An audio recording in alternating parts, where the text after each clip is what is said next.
下课上课下撒线อาจารย์บอระดาบอระอาจารย์ OK 下班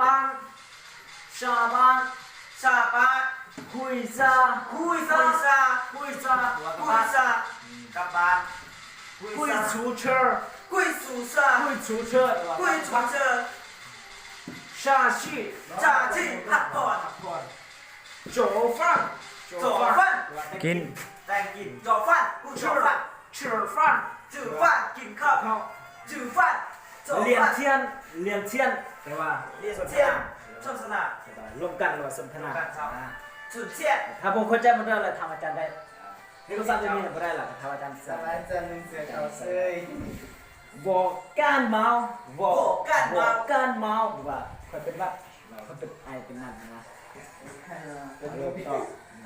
ชี้ช่วงว่าตื่นนอนเนาะตื่นนอน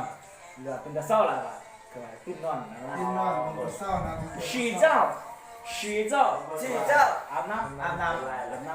ำ刷牙ใช่ยะ 刷牙 แก้ว ตู้บ้าน ตุ้มป้า บ้านบ้าน ตู้บ้านว่าแต่ง เต็มตัว แต่งตัวตูป้า去上课去上课 สู่ช่างเคอ ไปโรงเรียน ไป คุณน้องใจบ่ เข้าใจ ช่วย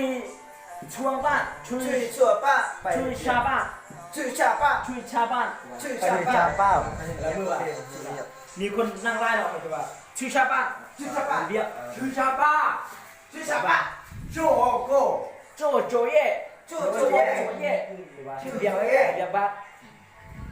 เยี่ยบ้า ต่อไป看书看书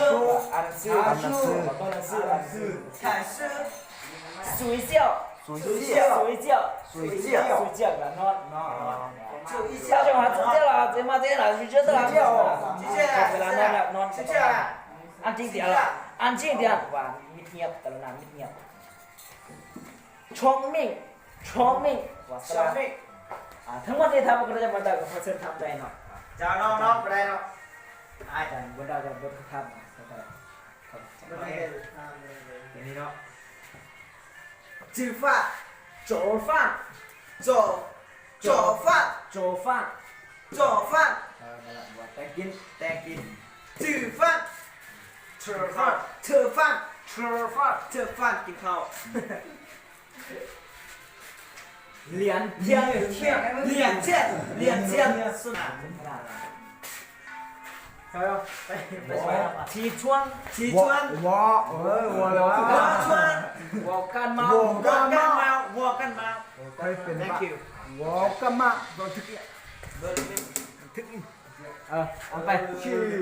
ถึงละ ชื่อเชี่ยปู ป้า